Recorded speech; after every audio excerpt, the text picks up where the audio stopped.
Alhamdulillahi rabbil alamin. Alhamdulillahilladzi hadana li hadza wa ma kunna linahtadiya laula an hadana Allah. Asyhadu an la ilaha illallah wahdahu la syarika lah wa asyhadu anna sayyidana wa nabiyyana wa habibana Muhammadan abduhu wa rasuluhu la nabiyya ba'd. Allahumma fassalli wa sallim wa barik wa karrim wa majjid wa 'azzim ala sayyidina Muhammadin مفتاح باب رحمة الله عدد ما في علم الله صلاة وسلاما دائمين بدوام ملك الله وعلى آله وصحبه ومن والاه. سبحانك اللهم لا علم لنا إلا ما علمتنا إنك أنت العليم الحكيم وتب علينا إنك أنت التواب الرحيم. اللهم أرنا الحق حقا وارزقنا اتباعه وأرنا الباطل باطلا وارزقنا اجتنابه ولا تجعله علينا مشتبها فنتبع الهوى. اللهم علمنا ما ينفعنا وانفعنا بما علمتنا وزدنا من لدنك علما. رب اشرح لي صدري ويسر لي أمري واحلل عقدة من لساني يفقهوا قولي وسدد لساني واهدي قلبي بجاه النبي والآل وصحبه أما بعد. Bapak-bapak, ibu-ibu, hadirin hadirat, kaum muslimin wal muslimat, para jamaah salat maghrib dan isya Masjid Ad-Du'a yang dirahmati dan dimuliakan oleh Allah Subhanahu wa taala. Alhamdulillah, marilah kita kembali tidak henti-hentinya untuk selalu banyak bersyukur kepada Allah Subhanahu wa taala dalam setiap keadaan, dalam setiap tempat dan waktu atas semua karunia nikmat yang Allah berikan kepada kita. Wabil khusus dimudahkannya kita pada malam hari ini untuk menjalankan ibadah salat maghrib secara berjamaah dan kita melanjutkan kajian atau majlis ilmu yang insya Allah pada malam hari ini kita akan melanjutkan pembahasan ilmu tafsir ayat-ayat hukum melalui pembahasan kitab Tafsir Rawa'i'ul Bayan karya Syekh Muhammad Ali As-Sabuni.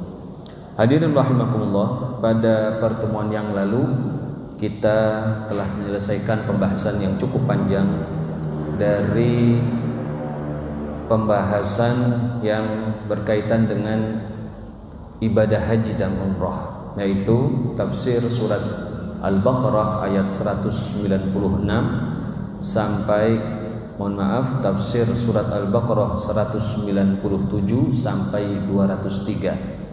Pada hari ini kita akan melanjutkan pembahasan berikutnya, yaitu tafsir surat Al-Baqarah ayat 219 dan 220 berkaitan dengan judul yang diberikan oleh pengarang kitab di dalam kitab ini, yaitu Tahrimul Khamri wal Maisir, keharaman khamr dan perjudian. Langsung saja kita akan bacakan ayatnya seperti biasa, lalu akan kita jelaskan hukum-hukum fikih yang berkaitan dengan ayat yang kita bahas pada malam hari ini. Bismillahirrahmanirrahim. Allah Subhanahu wa taala berfirman, "Yas'alunaka 'anil khamri wal maisir." Mereka bertanya kepadamu mengenai khamr dan perjudian. Qul fihima itsmun kabirun wa manafi'u linnas. Katakan bahwa pada keduanya terdapat dosa yang besar dan beberapa manfaat bagi manusia. Wa itsmuhuma akbaru min naf'ihima. Tetapi dosa keduanya lebih besar daripada manfaatnya. Wa yas'alunaka madza yunfiqun. Dan mereka juga bertanya kepadamu apa yang hendaknya mereka nafkahkan. Qulil afwa kadzalika yubayyinullahu lakumul ayati la'allakum tatafakkarun. Katakanlah yang dinafkahkan adalah sisa dari harta. Begitulah Allah Subhanahu wa taala menjelaskan kepada kalian ayat-ayatnya agar kalian berfikir. Fid dunya wal akhirah, di dunia dan akhirat. Wa yas'alunaka 'anil yatama. Mereka juga bertanya kepadamu tentang pengasuhan anak-anak yatim. Qul islahul lahum khair. Katakanlah pengasuhan yang bertujuan untuk memberikan kebaikan kepada mereka adalah yang terbaik. Wa in tukhalituhum fa ikhwanukum. Jika kalian menggabungkan mereka dengan harta kalian, maka anggaplah mereka sebagai saudara kalian. Wallahu ya'lamul mufsida minal muslih. Allah mengetahui siapa yang berniat merusak dan siapa yang berniat untuk berbuat baik. Walau sya'allahu la'a'natakum. Kalau Allah berkehendak maka Allah akan mudah untuk menyusahkan kalian. Innallaha azizun hakim. Sesungguhnya Allah maha perkasa lagi maha bijaksana. Hadirin rahimakumullah, di dalam dua ayat ini Allah Subhanahu wa taala menceritakan tentang 3 pertanyaan yang dilontarkan oleh para sahabat Rasulullah sallallahu alaihi wasallam, yaitu dengan kalimat yas'alunaka. Kalimat yas'alunaka atau yang artinya adalah mereka bertanya kepadamu disebutkan dalam sejumlah ayat di dalam Al-Qur'an yang berisi tentang masalah-masalah yang ditanyakan oleh para sahabat atau orang di luar Islam, ya, berkaitan dengan syariat Islam. Lalu Allah Subhanahu wa taala menurunkan jawaban melalui wahyu yang kemudian disampaikan kepada yang bertanya. Di dalam 2 ayat ini 219 dan 220 ada 3 pertanyaan yang dilontarkan oleh sebagian sahabat kepada Rasulullah sallallahu alaihi wasallam. Yang pertama, ada sebagian sahabat yang bertanya tentang hukum minum minuman keras atau khamr serta permainan judi.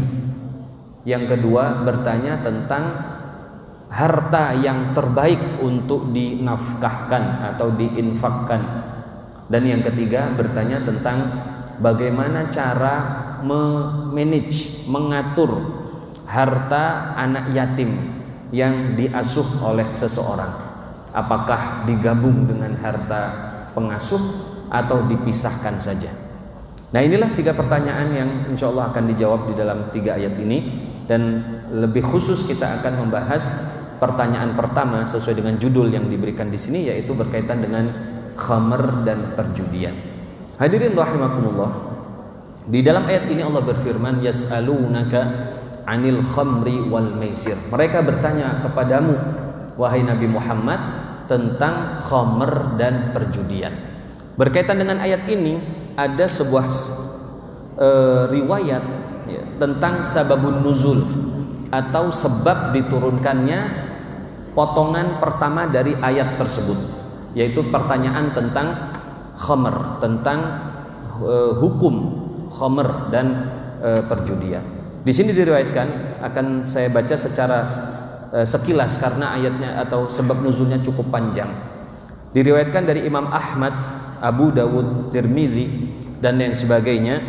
Pada suatu hari sahabat Nabi yaitu Sayyiduna Umar ibn Khattab radhiyallahu anhu, beliau berdoa kepada Allah Subhanahu wa taala, Allahumma bayyin lana fil khamri bayanan syafian. Ya Allah, jelaskanlah, turunkanlah penjelasan kepada kami secara lengkap, secara baik berkaitan dengan hukum khamr.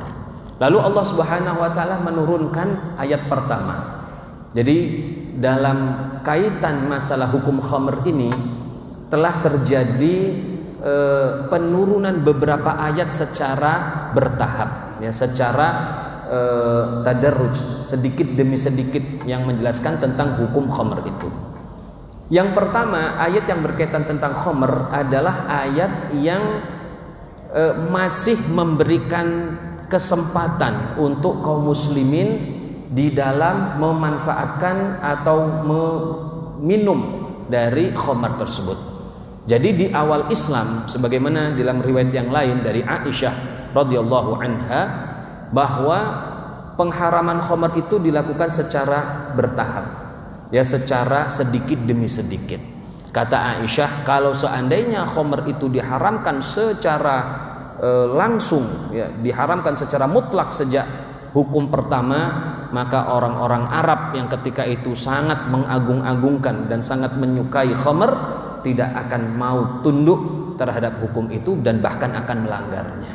Makalah di dalam beberapa hukum Islam di zaman Nabi SAW ada masalah-masalah yang hukum terhadap masalah tersebut dinyatakan secara sedikit demi sedikit.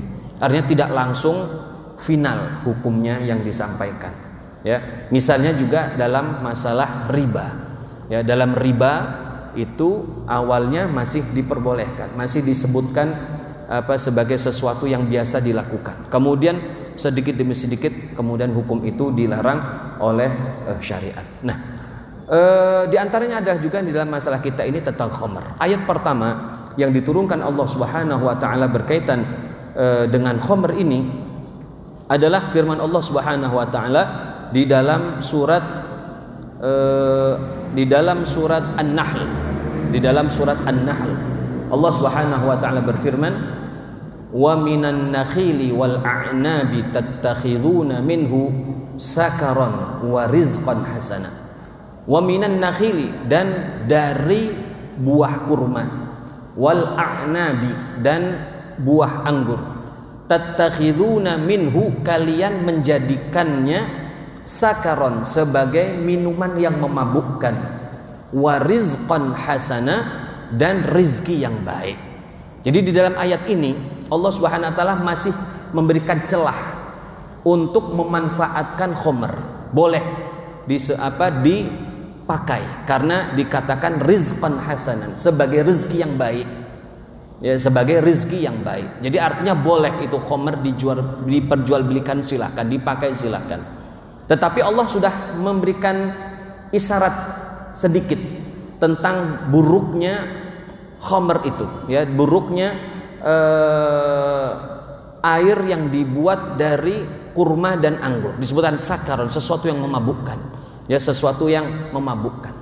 Nah, setelah turun ayat ini, kaum muslimin ketika itu masih tetap minum minuman keras, minum khamr masih menjadi kebiasaan mereka, ya, karena belum ada larangan. Setelah turun ayat itu, kemudian beberapa waktu kemudian, seperti yang disebutkan di dalam riwayat Imam Ahmad ini, kemudian Umar kembali berdoa kepada Allah Subhanahu wa taala dengan doa yang sama. Allahumma bayyin lana fil khamri bayanan syafian. Ya Allah, turunkanlah penjelasan yang jelas, yang tegas berkaitan dengan khamr ini. Lalu turunlah ayat yang kedua, ayat berikutnya, ya, pentahapan yang kedua. Itulah ayat yang kita bahas pada malam hari ini, yaitu di dalam surat Al-Baqarah ayat 219. Allah berfirman, ya, berkaitan dengan doa Umar itu, yas'alunaka 'anil khamri wal maisir. Mereka bertanya kepadamu, wahai Nabi Muhammad, tentang hukum khamr dan perjudian. Lalu apa jawaban Allah Subhanahu wa taala berkaitan dengan hukum ini? Allah berfirman, qul fihima ithmun kabirun wa manafi'u linnas. Katakanlah wahai Nabi Muhammad sallallahu alaihi wasallam, fihima, di dalam dua perkara itu, khamr dan perjudian, terdapat ithmun kabirun, terdapat dosa yang besar, ya, terdapat mudarat yang besar. Wa manafi'u linnas, tetapi juga ada manafi'nya, ada manfaatnya. Di sini kalimat manfaatnya menggunakan kalimat jamak. Jamak itu menunjukkan banyak. Sebenarnya ada juga manfaatnya yang banyak dari khamr, ya. Tetapi manfaat yang dimaksudkan di dalam khamr ini adalah manfaat yang sifatnya materi. Karena orang-orang Arab itu, ya, kalau dalam pesta mereka atau mereka sedang senang-senang, ya, dalam mereka mengundang orang, selalu yang dipakai minumannya adalah khamr. Begitu juga mereka perdagangkan sehingga mereka mendapatkan harta yang banyak, untung yang banyak dari khamr itu, ya. Tetapi setelah Allah menjelaskan ada dosanya dan ada manfaatnya, ya, lalu dilanjutkan, wa ithmuhuma akbaru min naf'ihima. Tetapi meskipun ada mudarat dan ada manfaatnya, wa ithmuhuma, dosanya, akbaru min naf'ihima, lebih banyak daripada manfaatnya. Nah, ini Allah sudah mulai condong, ya. Di dalam ayat ini Allah SWT mulai menegaskan bahwa khamr itu nggak baik, ya. Mulai dijelaskan sisi tidak baiknya dari khamr. Tapi belum ada penegasan, belum dikatakan haram secara mutlak, belum, karena masih disebut ada manfaatnya, ya, meskipun manfaatnya lebih sedikit daripada kebaikannya. Wa ithmuhuma akbaru min naf'ihima. Sampai situ selesai ayat. Ya. Ketika ayat ini turun, Umar belum puas. Beberapa waktu kemudian beliau berdoa lagi kepada Allah dengan doa yang sama. Allahumma bayyin lana fil khamri bayanan syafian. Ya Allah, turunkanlah penjelasan tentang khamr. Lalu turun ayat yang ketiga. Ayat yang ketiga lebih tegas lagi. Di dalam ayat yang ketiga ini ada pengharaman khamr. Sudah ada penegasan dari Allah tentang haramnya khamr. Tetapi pengharaman ini hanya secara kondisional saja, dalam waktu-waktu tertentu saja. Sementara waktu yang lain masih boleh dimakan, masih boleh dikonsumsi, diminum. Ya. Doa yang ketiga itu kemudian dijawab oleh Allah Subhanahu wa taala di dalam ayat surat An-Nisa. Allah berfirman, "Ya ayyuhalladzina amanu la taqrabus sholata wa antum sukara." Wahai orang yang beriman, la taqrabus sholata, jangan kalian mendekati salat wa antum sukara, sementara kalian itu dalam keadaan mabuk. Jadi pengharaman khamr sudah mulai Allah sampaikan, tetapi hanya khusus kalau mau melaksanakan sholat. Kalau di luar sholat silakan. Ya, kalau di luar sholat, mafhum atau pemahaman dari ayat ini tidak apa-apa, dan itu yang dipahami juga oleh para sahabat. Jadi mereka kalau mau sholat, mereka tidak minum.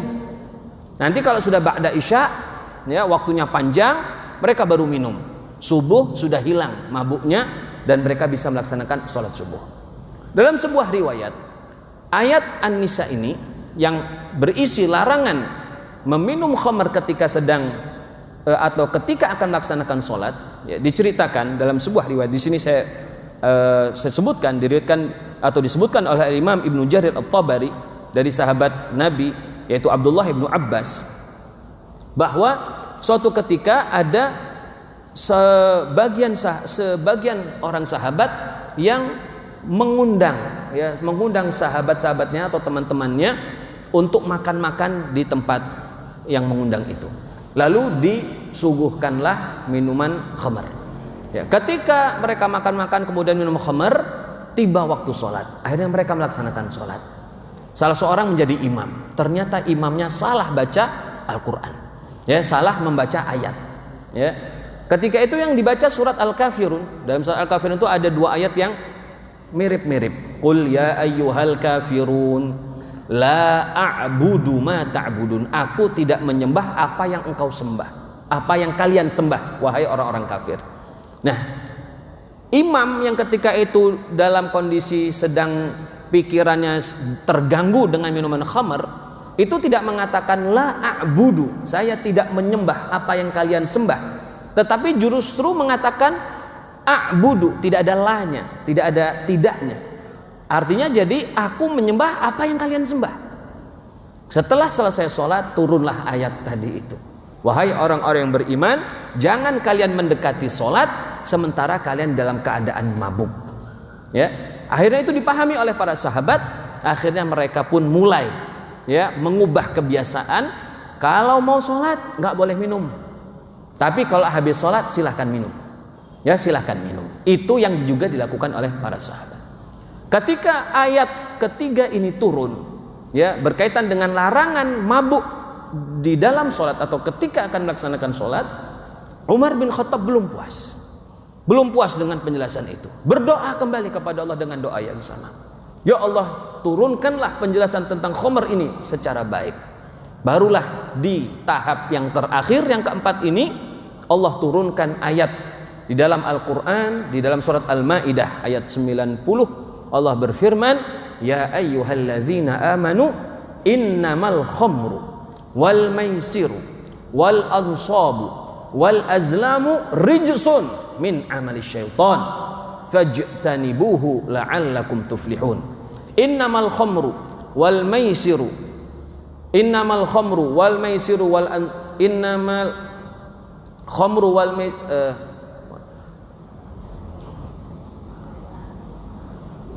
mohon maaf, itu ada dua ayat disebutkan fajtanibuhu maaf sebentar saya pastikan ya daripada saya agak salah. Dalam surat Al-Maidah ayat 91, innamal khamru wal maisiru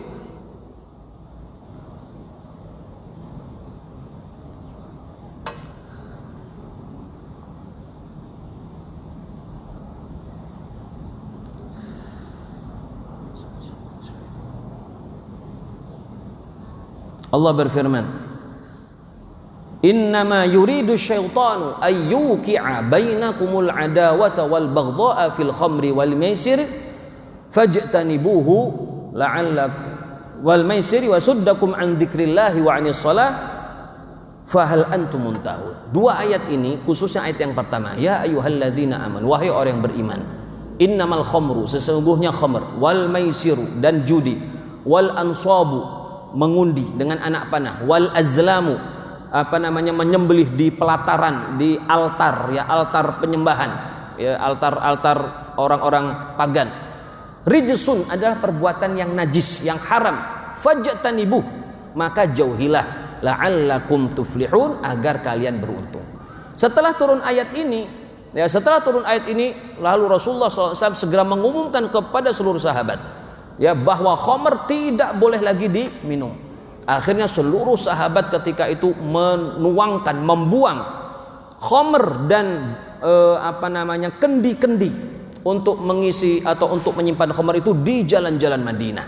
Diceritakan oleh Anas bin Malik, ketika itu sampai jalan-jalan Madinah itu menjadi basah semuanya, becek dengan banyaknya khamr yang ditumpahkan di jalan-jalan Madinah. Sejak saat itulah, ya, terakhir ayat itu yang diturunkan dalam surat Al-Maidah tersebut, kemudian khamr tidak lagi dikonsumsi oleh sahabat dan oleh kaum muslimin ketika itu. Setelah turun ayat itulah kemudian kata Sayyiduna Umar, intahaina, kita selesai ya Allah, kita jauhi. Selesai, nggak doa lagi Umar sudah, karena sudah final itu, hukumnya sudah terakhir, tidak ada lagi kebolehan untuk mengkonsumsi khamr. Nah, jadi rahimakumullah, di dalam pengharaman khamr ini Allah Subhanahu wa taala menggunakan at-tadarruj fit tasyri', yaitu pentahapan dalam menyatakan hukum, karena melihat kondisi bangsa Arab ketika itu yang sangat-sangat tidak bisa dilepaskan dari minuman keras, sehingga tidak mungkin langsung diterapkan. Nah, yang sering menjadi pertanyaan sekarang adalah, apakah pentahapan pentasyri'an seperti itu juga berlaku di masa setelah wafatnya Rasulullah Sallallahu Alaihi Wasallam? Apakah kita boleh juga menggunakan pentahapan seperti itu? Nah, hadirin rahimakumullah, sebenarnya pentahapan seperti itu boleh-boleh saja dilakukan, ya, khususnya bagi orang yang mungkin masa lalunya memiliki masa lalu yang sangat banyak kemaksiatannya kepada Allah Subhanahu Wa Taala. Maka orang itu ketika bertobat kepada Allah mungkin tidak bisa semua kemaksiatan yang pernah dia lakukan atau sedang dia lakukan langsung ditinggalkan 100%, tidak ada tersisa sama sekali. Mungkin itu sangat berat. Itu akan sangat berat. Nah, untuk orang-orang yang seperti ini, maka ketika dia bertaubat memang hendaknya ia meninggalkan apapun yang dilarang oleh Allah Subhanahu wa taala semaksimal mungkin yang bisa dia lakukan. Semaksimal mungkin yang bisa dia lakukan. Kalau ada beberapa kemaksiatan yang ternyata dia belum bisa meninggalkannya, maka itu tetap menjadi sebuah PR baginya. Artinya PR itu apa? Ketika dia melakukan kemaksiatan tersebut, dia masih dianggap sebagai orang yang melakukan kemaksiatan. Ini berbeda dengan khamr itu. Ketika khamr diturunkan ayat pertama, kedua dan ketiga, ya belum ada penegasan tentang hukum keharaman khamr secara mutlak, ya, sahabat masih ada yang minum. Tetapi minumnya mereka itu masih dalam batasan kebolehan, karena ada celah di dalam syariat Islam yang masih membolehkan minum itu. Tetapi di zaman ini sudah tidak ada lagi celah. Khamr sudah final hukumnya. Jadi kalau ada orang misalnya punya kemaksiatan di zaman jahiliyahnya, dia berjudi, dia minum, dia misalnya sampai berzina atau melakukan hal-hal yang lain, dia mungkin bisa meninggalkan perzinahan, dia mungkin bisa meninggalkan perjudian, tapi khamr ini belum bisa ditinggalkan. Apakah dia kemudian dikatakan, oh tidak apa-apa, ya, khamr itu minumlah dan dia tidak berdosa, ya, nanti kalau dia sudah kuat baru dia tinggalkan khamr? Kita tidak katakan demikian. Anda harus bertobat dari semua dosa. Adapun dalam hal Anda tidak bisa meninggalkan 100%, itu masalah lain. Sekarang yang bisa Anda tinggalkan, tinggalkan. Yang belum bisa Anda tinggalkan, artinya Anda masih tetap berdosa dengan kemaksiatan tersebut, tetapi nanti Anda harus berusaha untuk menghilangkan semua kemaksiatan-kemaksiatan itu. Jadi pentahapan di dalam hukum sebuah masalah itu hanya terbatas ketika wahyu masih berjalan, ketika wahyu masih turun, yaitu ketika Rasulullah SAW masih hidup. Dengan wafatnya Rasulullah SAW, maka secara hukum tidak ada lagi pentahapan-pentahapan untuk masalah-masalah seperti itu. Karena Allah Subhanahu wa taala sudah mengetahui hukumnya ini sudah final, tidak bisa lagi berubah-ubah. Adapun dalam penerapannya, maka itu kembali kepada kita. Jangankan orang yang tobat dengan dosa banyak seperti itu, hadirin rahimakumullah, kita saja mungkin yang sholatnya sudah rajin, ya. Kita yang mungkin jamaahnya sudah mulai bagus, subuh juga sudah bagus, kita masih saja melakukan kemaksiatan kepada Allah, baik kita sadari ataupun tidak. Ada sebagian kita yang tahu, oh melakukan ini nggak boleh, tapi tidak bisa meninggalkannya, atau dia lakukan lalu dia bertobat, kemudian tidak lama lakukan lagi, tetapi bertaubat lagi, dan seterusnya. Nah, yang seperti itu bagaimana kita katakan? Ya, itu bagian memang dari perjalanan hidup seorang hamba Allah. Maka dia hanya diminta untuk selalu berusaha tinggalkan kemaksiatan itu semaksimal mungkin. Ya, kalaupun tidak bisa dia tinggalkan, jangan pernah ia lupa untuk bertaubat, meskipun harus diulangi lagi. Ya, setelah dia tobat terulang lagi, setelah dia tobat yang kedua terulang. Bahkan kata Nabi SAW, meskipun 1000 kali seorang hamba itu melakukan kemaksiatan, jika 1000 kali ia juga bertaubat kepada Allah, maka Allah akan menerima taubatnya 1000 kali dia lakukan. Gitu. Yang ditunggu-tunggu oleh setan terhadap hamba-hamba seperti ini adalah ketika orang yang terus mengulang kemaksiatannya dan taubatnya itu, yang ditunggu adalah orang itu akan lama-kelamaan akan malas bertaubat, lalu pada akhirnya dia mungkin tidak akan bertobat sama sekali. Itulah sebenarnya titik akhir yang ditunggu oleh setan dalam menyesatkan orang-orang yang seperti itu. Hadirin rahimakumullah. Berikutnya di sini mungkin perlu kita definisikan apa itu khamar, ya, dan apa itu perjudian yang dilarang. Para ulama menyatakan kata al-khamru di dalam bahasa Arab artinya adalah menutup akal, ya. Menutup ma yughattil akal, sesuatu yang menutup akal atau kewarasan kita, ya, kesadaran kita. Itu disebut dengan khamr secara bahasa. Adapun secara istilah syariat, menurut umumnya atau mayoritas para ulama, yang dimaksud dengan khamr adalah semua jenis minuman yang bisa memabukkan, baik dari anggur ataupun dari bahan-bahan yang lain. Ya, jadi semua hal apapun yang memabukkan maka itu adalah khamr. Itu pendapat umumnya ulama. Berdasarkan beberapa hadis, diantaranya Rasulullah SAW bersabda, kullu muskirin haram, kullu muskirin khamrun. Setiap yang memabukkan itu adalah khamr. Wa kullu khamrin haramun, dan setiap khamr itu adalah haram hukumnya. Jadi setiap yang memabukkan adalah khamr, baik yang dibuat dari anggur atau dari kurma, atau sekarang di Indonesia misalnya orang buat dari air dari tape, ya, atau tuak buatan yang dicampur macam-macam, itu semua hal yang memabukkan maka hukumnya adalah khamr, dan khamr hukumnya adalah haram untuk dikonsumsi. Nah, berkaitan dengan khamr ini, seperti yang pernah saya bahas juga dalam materi ini dalam beberapa ayat yang lalu, yaitu surat Al-Baqarah ayat 173 yang menjelaskan tentang beberapa hal yang diharamkan, di antaranya khamr. Berkaitan dengan khamr ini ada dua hukum yang berlaku. Yang pertama, hukum mengkonsumsi dan hukum memegang atau tersentuh dari khamr itu. Para ulama sepakat bahwa khamr atau sesuatu yang memabukkan jika dikonsumsi maka hukumnya adalah haram, sedikit maupun banyak. Semua hal apapun kalau dikonsumsi dalam jumlah yang banyak bisa memabukkan, maka jika dikonsumsi sedikit saja dan tidak memabukkan, tetap hukumnya adalah haram. Jadi kita menjadi yang ukuran kita adalah bukan mencicipi sedikit atau banyak, bukan. Ya, tetapi mencicipi dalam jumlah yang besar untuk orang-orang yang normal.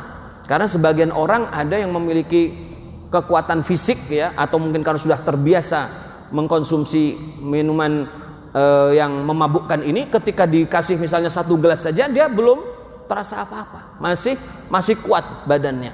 Tapi kalau orang yang normal, yang biasa-biasa, dikasih setengah gelas sudah mabuk. Nah, yang menjadi standar mabuk atau tidak mabuk itu bukan pakai gelas, bukan pakai ukuran-ukuran tertentu, tapi kalau itu dikonsumsi dalam jumlah yang banyak. Misalnya 1 botol atau 2 botol, kira-kira kalau ada orang dikasih minuman itu 1 botol, mabuk atau tidak? Oh, ternyata mabuk. Maka meskipun dikonsumsi sedikit, maka hukumnya adalah haram. Tapi kalau ada minuman dikonsumsi dalam jumlah yang banyak, tidak memabukkan, ya, tidak memabukkan, maka dalam jumlah sedikit juga tentu saja hal itu dibolehkan. Jadi khamr itu ukurannya adalah kalau dikonsumsi dalam jumlah yang banyaknya, bukan dalam jumlah yang sedikitnya. Kemudian hukum yang kedua berkaitan dengan khamr adalah hukum memegang atau menyentuh khamr. Para ulama mengatakan setiap benda cair yang memabukkan, setiap benda cair yang memabukkan, maka menyentuhnya adalah najis. Maka menyentuhnya adalah najis. Ya, setiap benda cair yang memabukkan, syaratnya 2, cair memabukkan. Kalau dia sekedar memabukkan tapi tidak cair, misalnya apa, daun ganja, heroin, ekstasi dan lain sebagainya, ya, itu memabukkan tapi tidak cair, maka memegangnya tidak najis. Maka memegangnya adalah tidak najis. Jadi kalau ada orang, ya, misalnya, ya, sholat di kantongnya itu dia nyimpen pil ekstasi misalnya, atau dia bawa daun ganja di dompetnya, lalu dia sholat, maka hukum sholatnya adalah sah karena itu tidak najis. Yang najis adalah kalau bentuknya cair. Ya, misalnya dia bawa sebotol kecil minuman keras misalnya, ya, kecil saja botolnya, dikantongi di bajunya atau dimasukkan ke dalam tas yang dia bawa, tas itu di badannya, lalu dia sholat, maka dia seperti membawa najis di dalam sholat dan sholatnya menjadi tidak sah. Ya, jadi yang hukum kedua ini berkaitan dengan najis atau tidaknya najis khamr itu tergantung apakah dia padat atau cair. Kalau dia cair maka dia najis, kalau padat tidak najis. Nah, sekarang bagaimana kalau misalnya daun ganja atau ekstasi itu dilarutkan di dalam air? Nah, berarti itu sudah memasuki atau hukum yang kedua, najis dan cair, maka dia juga memabukkan. Tapi kalau cair tapi mematikan, tidak najis. Cair tapi mematikan, bukan memabukkan, ya, langsung mematikan, maka itu tidak najis. Seperti apa? Racun. Para ulama sepakat bahwa racun itu tidak najis. Ya, racun itu tidak najis. Ya, tapi dia cair dan mematikan. Hanya tentu orang yang mengkonsumsi racun meskipun dia tidak najis, dosanya jauh lebih besar daripada mengkonsumsi minuman keras. Karena minuman keras itu hanya merusak atau mengganggu kontrol otak kita saja, dan sifatnya hanya sementara. Sementara kalau meminum racun maka sifatnya bisa permanen sampai meninggal. Maka dosanya jauh lebih besar orang yang minum racun meskipun tidak najis, seperti itu. Kemudian tentang perjudian. Yas'alunaka 'anil khamri wal maisir. Apa perjudian yang dilarang? Perjudian itu adalah semua bentuk peruntungan, ya, semua bentuk peruntungan yang melibatkan harta kita. Ya, setiap permainan yang memiliki sifat peruntungan dengan harta. Jadi ada sisi permainannya.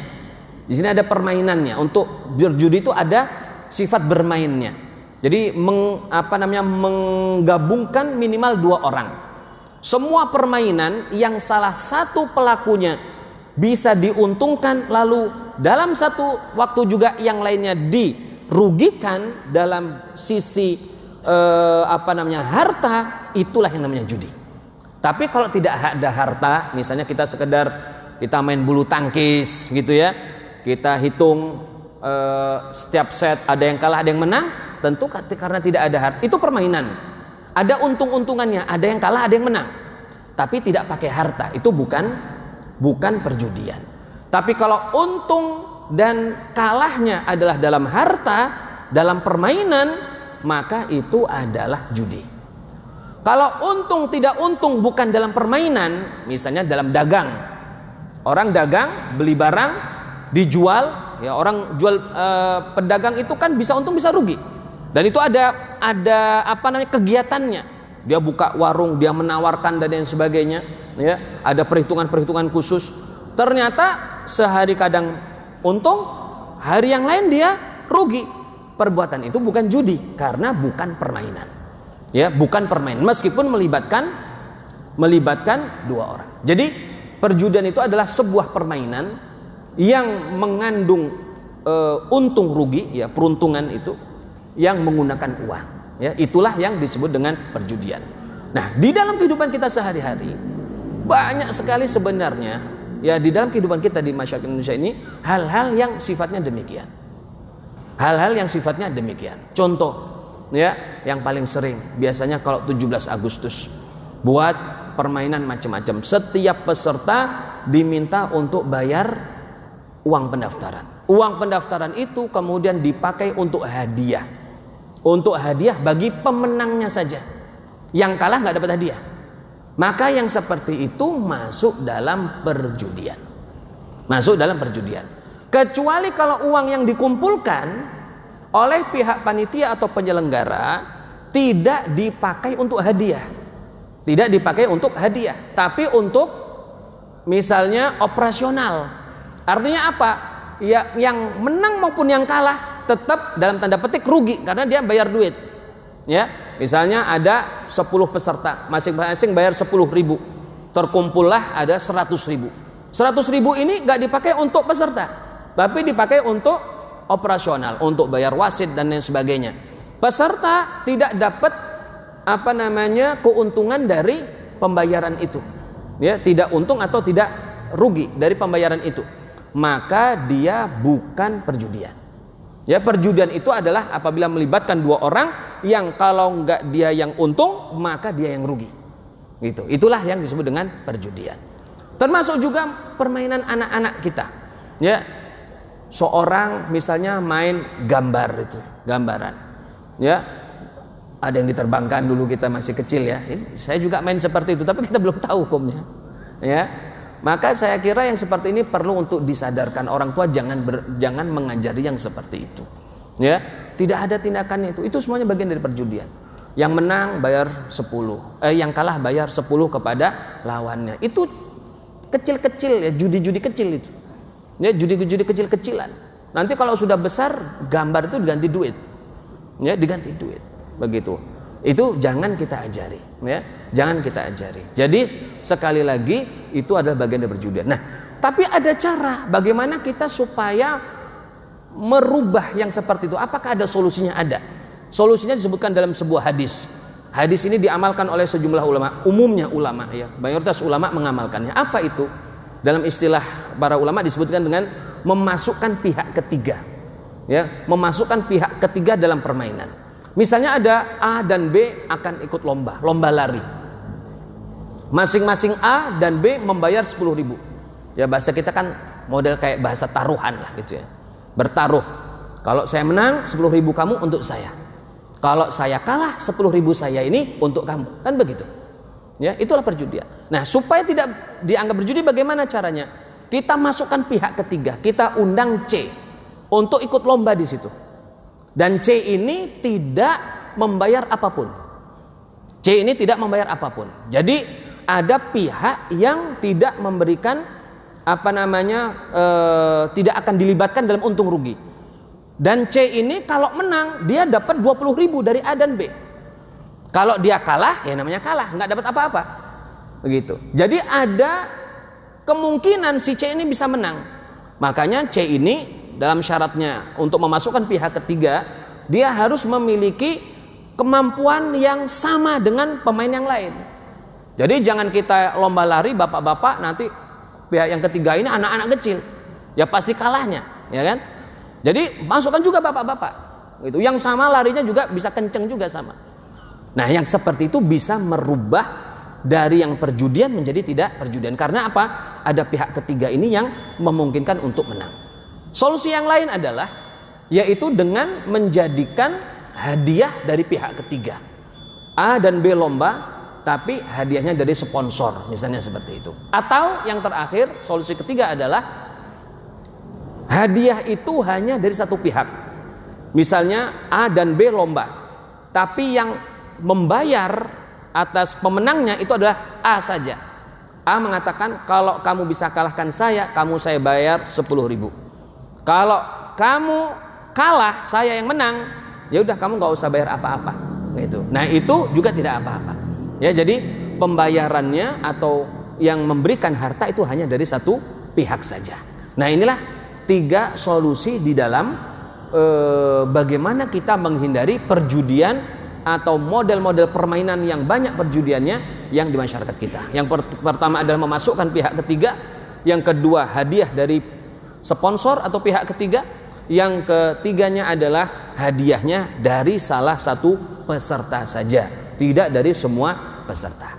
Nah, rahimakumullah, inilah pembahasan kita untuk bagian yang pertama dari 2 ayat ini. Insyaallah 2 permasalahan atau 2 pertanyaan sahabat yang lainnya akan kita bahas pada pertemuan yang akan datang. Demikianlah rahimakumullah kajian kita pada malam hari ini. Semoga bermanfaat bagi kita semua dan mohon maaf atas segala kekurangan. Aqulu qouli hadza wa astaghfirullah li wa lakum. Wassalamualaikum warahmatullahi wabarakatuh.